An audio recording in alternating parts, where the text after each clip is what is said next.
Makikasama ang Philippine National Police, all set na para po sa Traslasyon 2026. Ang kasama natin sa balitang yan si Radyoman Marjo Domingo. RNN Live Reports! All set na ang Philippine National Police para sa ganaping traslasyon bukas kung saan inaasahan ng milyong-milyong debotong dadalo para sa nasabing taunang relihiyosong aktibidad. Ang kay PNP Chief Lieutenant General Jose Melencio Nartates Jr. nakalatag na ang seguridad sa nasabing pista at nakahanda na rin sila magpatupad ng real-time adjustment habang nakikipag-ugnayan sa ibang ahensya ng pamahalaan.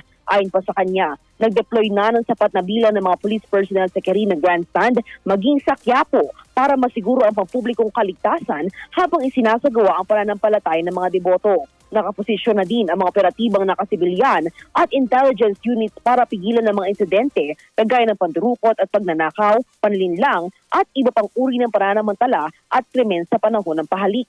Nagtalaga rin ang ahensya ng mga Police Assistance Desk allocated na mga tauhan para tumulong sa mga debotong dadalo. Ayon naman kay Manila Police District Spokesperson, Police Major Felipe Ines, naka-full alert ang MPD para sa traslasyon, patuloy na ipatutupad ang maximum tolerance sa kanilang hanay at nagpaalala rin siya na ang tunay na deboto ay sumusunod sa gubili ng simbahan at otoridad.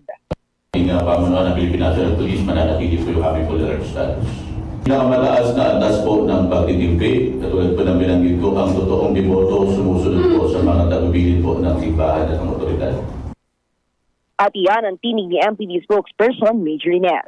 Kasama mo sa DZXL RMN Manila, Radyoman Marjo Domingo, Tatak RMN. Traslasyon 2026